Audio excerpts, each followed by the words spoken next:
All right, hello and welcome everybody. This was a tough one. And it was a tough, so I mentioned on Monday that I was thinking about talking about the fact that John Del Arroz, a writer of science fiction and comics and stuff like that, had been banned from Kickstarter. I did this before I realized how much of a minefield this whole thing was, at least back then. Thankfully, in the last couple of days, there's been a it sounds funny to say it this way, but it's what it is. And it's what they've called it. It's a truce between John Del Arroz and Ethan Van Sciver. They've been feuding for a little while, based on something that I'll get into a little bit more later. But this simplifies things a little bit, and I feel a little bit less like I'm walking into a minefield as opposed to like this morning before I found out that this truce thing had happened. And so I'm going to try to be as diplomatic as possible. I'm going to try to stick as entirely to the facts as I can as well. So here we go. On Monday, John Del Arroz got notification from Kickstarter that not only that they had taken down his current project, but also that they completely removed his creator privileges entirely. They made it so that he couldn't talk to people who had backed his earlier stuff. As well, I have a question about this thing I backed. He couldn't answer, kind of thing. He had these serious problems. They claimed, and John Del Arroz is kind of one of those guys who is. I mean, I don't think he'd call it unfair to call him a firebrand. He is not. He is not diplomatic sometimes with people that that he comes up against in the social media space, and he's also kind of unapologetically pro-culture war, and, he's a, Republican Christian kind of person. So, a lot of people don't like him simply because of his, religious and or political positions. And because he's such a firebrand, there is kind of a bit of a positive feedback loop there that people that don't like him hear things that he says that make him like him even less. So he has a lot of people that think he's the worst thing ever online, and it's a way to get hits, and it's a way to get keep interest going, is to be a firebrand, honestly. And so it's one of those things where I saw this happen, and I was like, well, okay, I'm not like a huge fan or anything like that. I've got one of his books. I'm gonna take a look at one of his books and read that in the next few weeks or something like that. But I've never read any of his stuff before. Sometimes he has some pretty good news coverage of things. Sometimes he's a little hyperbolic. He has kind of clickbaity titles sometimes. Everything's a massive L, whatever. That's kind of what you have to do to, well, not what you have to do, but that's something that does help with the YouTube algorithm, believe it or not. There are a lot of people that just click on things that have massive L, destroyed, blah, blah, blah, blah, blah. Anyway, when I saw this thing happen, I was like, well, okay, let me take a step back and be kind of neutral here. Could this, or is this an example of a double standard on Kickstarter's part? And I wanted to investigate this and learn whether this was true or not. And the answer after my research is probably. And that's kind of what we're going to be going through today. So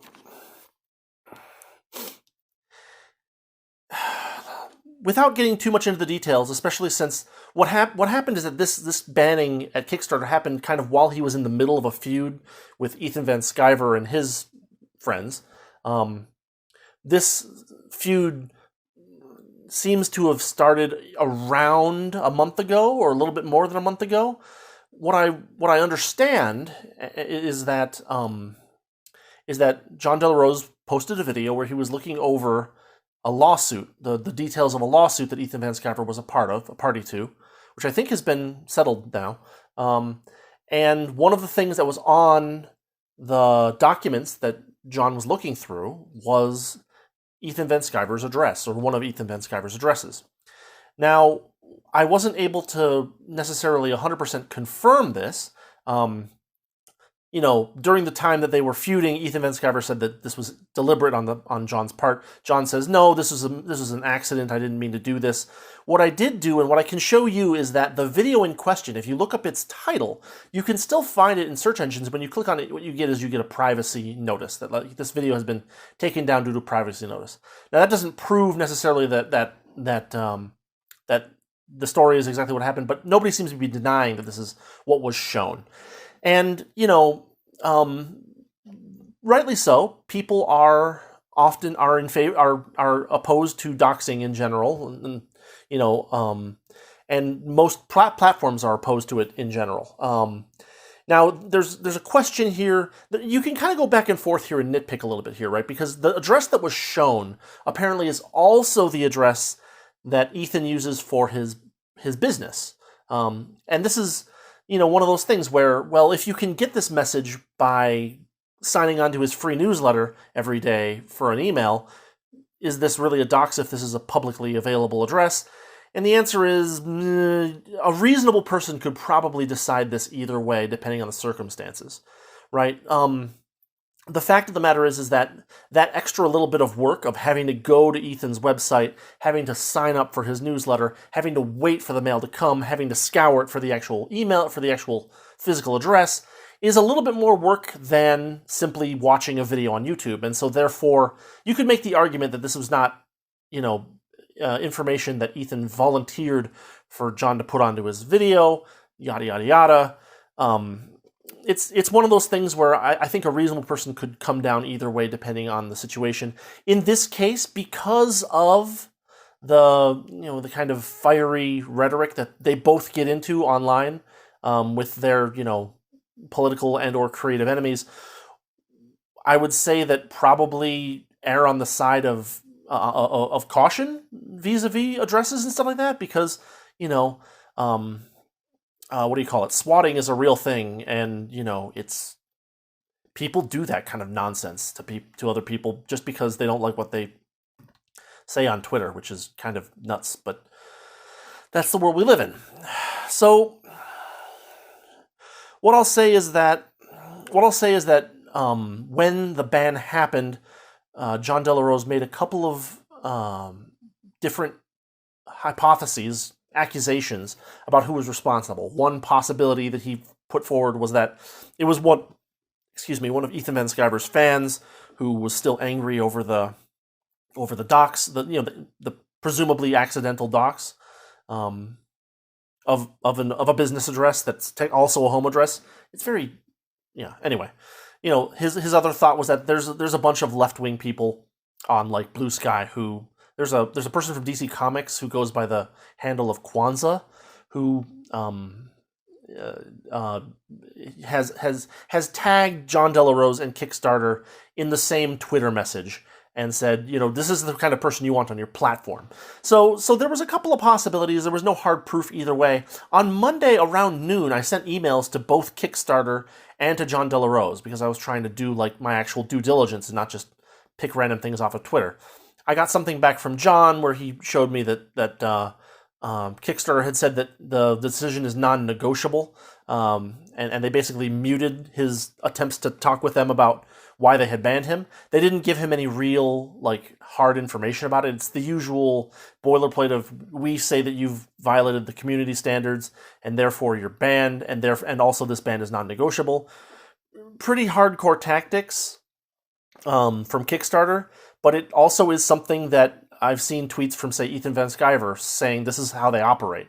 If you're not in favor of their particular political message, then they will look for reasons to ban you, to slow roll any funding, et cetera, et cetera, et cetera. In this sense, John Delarose and Ethan Van Sciver have been in agreement from the beginning. And so I emailed both of them about between noon and 1 o'clock Mountain Time on Monday, and I gave them both a deadline of Thursday, which is today. And John got back to me. Kickstarter did not, but John did post in his videos, pictures of the Kickstarter ban thing. And I'm not quoting it, but I'm paraphrasing it. There's not really a justification from Kickstarter. But here's the thing: I'm going to post on screen for a moment the Kickstarter terms or community guidelines, and you're going to notice that they're pretty vague, but there is some language in here that is interesting. I'm going to quote it. That one thing that they are against is, quote, posting private or identifying material that the individual, quote, did not volunteer. So in this case, it seems like by the most strict and ridiculous reading, not ridiculous, but most strict reading of Kickstarter's term of community guidelines, that in fact, it looks like, according to those guidelines, that John has violated them. And they do say that they also care about what you do off platform, which is another bad policy, but it is what it is.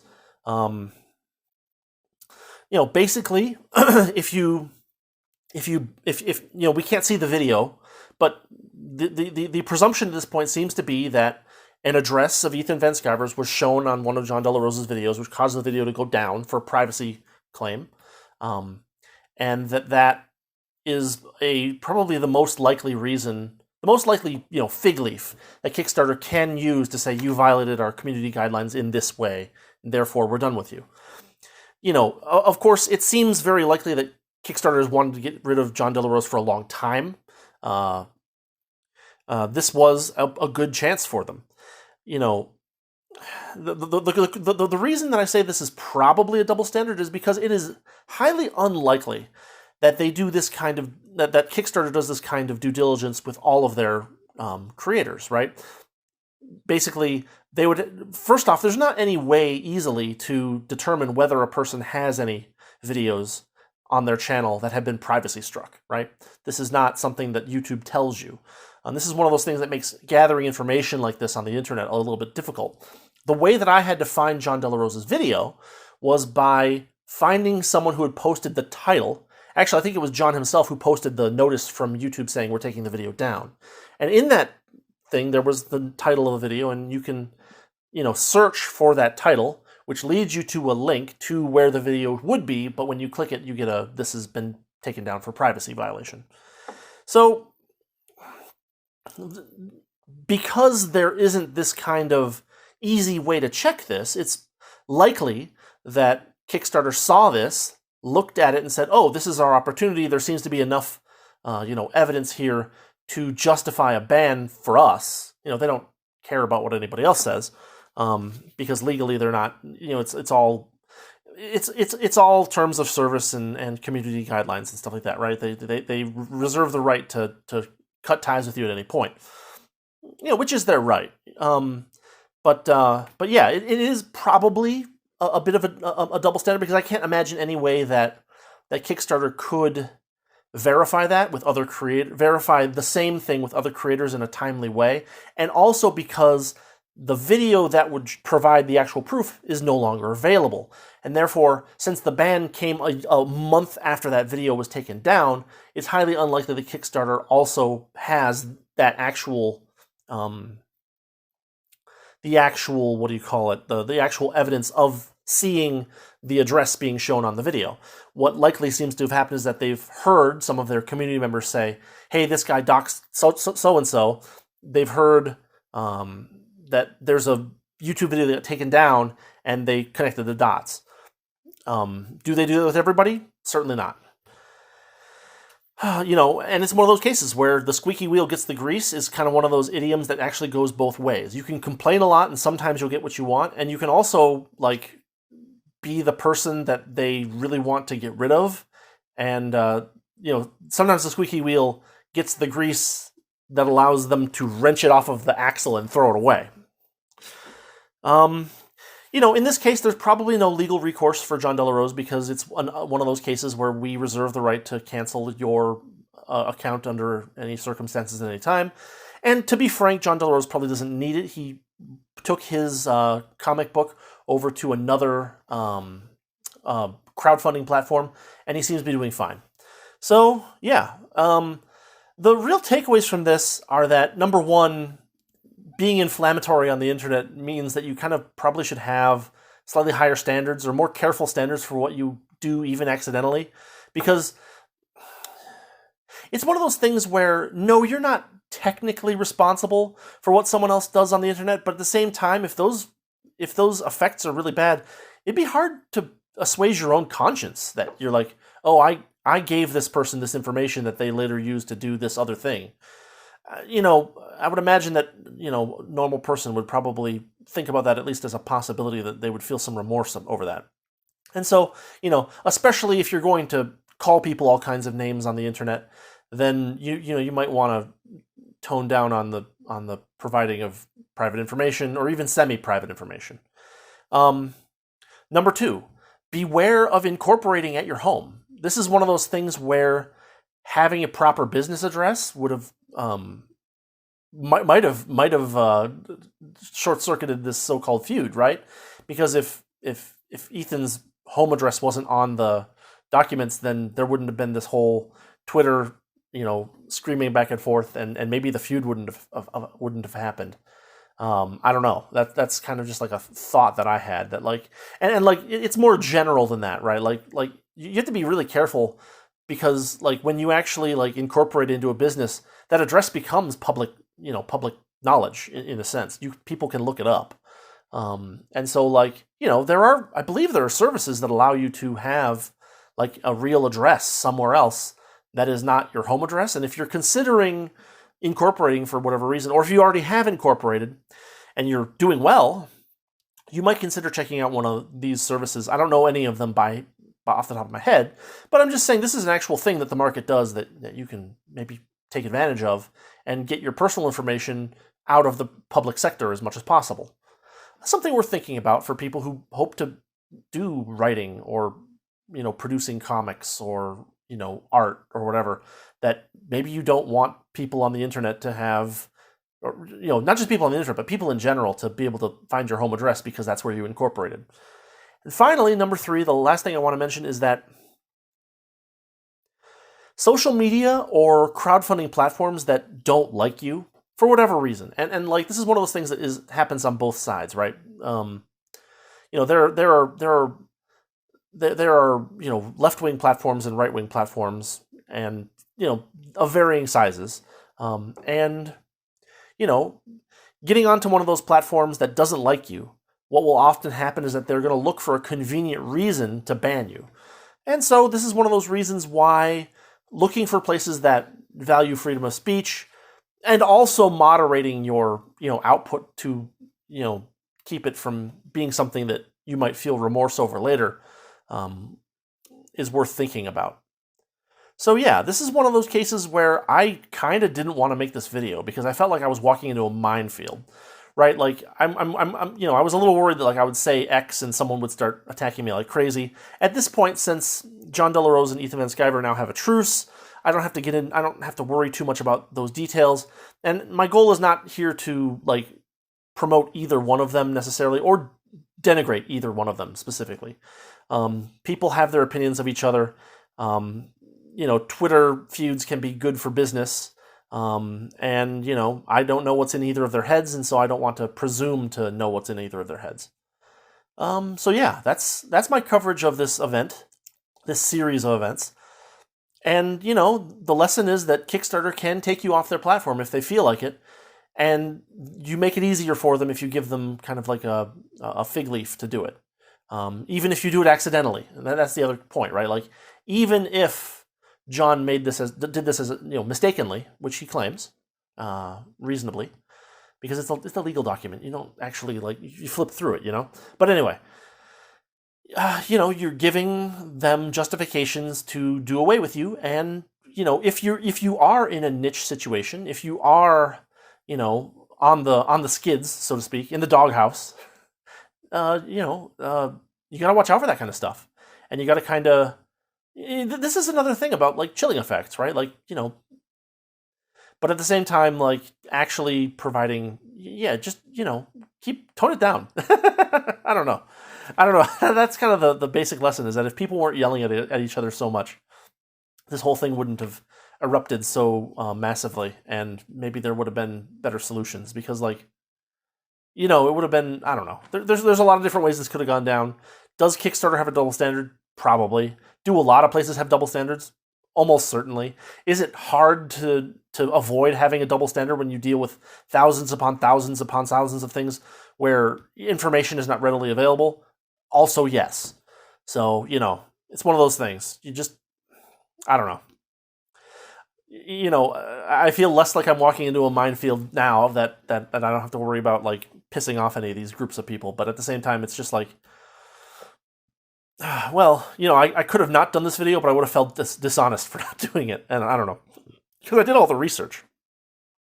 Not all the research, but I did a reasonable amount of research. Like I spent a bunch of time scrolling through Twitter posts and replies, and that was very painful. But not painful, but you know what I mean. Like soul draining. Anyway, that's all I've got for you for today. Kind of a semi-happy ending, right? Like in the sense that like, John is no longer at Kickstarter. That's true. If you tried to back him on Kickstarter, his most recent comic, you're going to need to go check him out on Fund Your Comic, I believe is the website it's called. Or Fund My Comic? Fund My Comic, I believe. But, he's also reported that he's gotten really, really good results on Fund My Comic in the past couple of days. And so he seems to be doing fine. It's one more quick aside. It's very, very easy to call someone out for being too inflammatory or being too algorithm driven, I guess. And so just a little aside, I did a little research on my own and I looked at Amazon. And this is completely unrelated to the topic of to the people in the video. But I went and I looked over at Amazon and I looked at some Amazon rankings. And I discovered that like you could be the number one seller in the hard science fiction category, right? And that means that you're like number 300 in like overall science fiction and fantasy. And then you're like, number 9 or 900 or higher in overall book sales. And like if you look at the number of sales from like an estimator, because one of the things that you learn to do in marketing is you learn to like use these estimator things to say like, oh, this book is number 53, we know that sales numbers are this, and therefore this calculator will tell you, oh, number 53 is probably selling about 3 books a day, something like that, right? I'm making those numbers up, but that's my point. The numbers for science fiction are painfully low. In order to like make,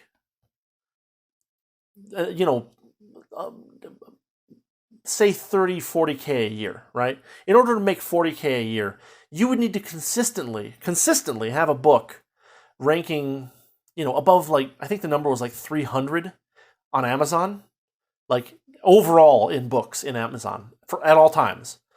And almost no book matches that thing. It is one of those things where I was like, wow, it's a lot harder to be a successful like working writer than you might think. Just like kind of like saying, oh, well, he wrote 3 books, he must be doing all right. Well, maybe, but like if you wrote 3 books over the course of 3 years and let's say the book was even higher than 300 for a month, but then the next 12 months, the next 11 months, it's below 300. Well, you made enough money to live that 1 month. And then you put out your second book, you get enough money to live, let's say 2 more months. And then the third book, you get another 2 months. But like, it's a very tough, highly competitive world out there in writing, and especially in science fiction where it's niche and there's not like a huge number of readers. So, you have to respect people like, even if you disagree with their politics or their opinions or their desire to wage to be a soldier in the culture war, you have to at least say that, well, John Del Rose does, make a decent amount of cash from his books. He says that he sold like 10,000 copies of a book in the last year, and $5 a piece at 70%. You can live on that. That's pretty good, and he's still not like he doesn't have like TV deals and stuff, and probably won't ever, just because Hollywood, right? And the same thing is true of Ethan Van Sciver. He he crowdfunds books and he draws comics, and people complain about his comics being late sometimes and stuff like that, and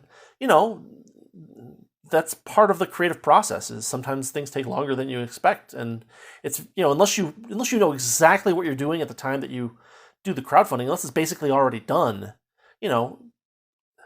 there's a reason that these crowdfunding applications usually have some kind of thing like, you're not guaranteed a product by a given date, or even a product at all, because sometimes these things, they say, well, we need, because like calculating business expenses is hard.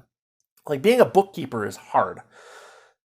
Calculating possible estimated business expenses for something that hasn't been done yet is incredibly difficult. And so it's entirely reasonable sometimes for someone to say, I think I can do this for $50K.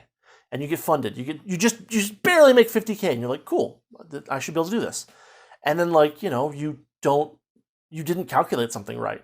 You didn't realize that not only were you going to have to pay for the cover, but you were going to have to pay for something else. I don't know, but like there are definitely cases where this kind of thing can happen, where like your artist decides that you commissioned your artist for $100 a page or $200 a page, and between the time of you getting those first couple of mock-up pages from them and actually trying to hire them for the actual project, the rates go up. If you weren't careful to like knock out a contract of some sort beforehand, you could find yourself in a situation like that, and you could find out that you can't finish the project for the amount of money that you got, and you do your best. And so I'm not gonna knock on any of these guys for actually managed to make money by writing, even though I don't necessarily agree with them on a lot of things, which is fine. So yeah, that's what I've got for you today. A report, a little bit of feels there with the walking through a minefield thing, and a little bit of real talk about how hard it is to actually make money writing.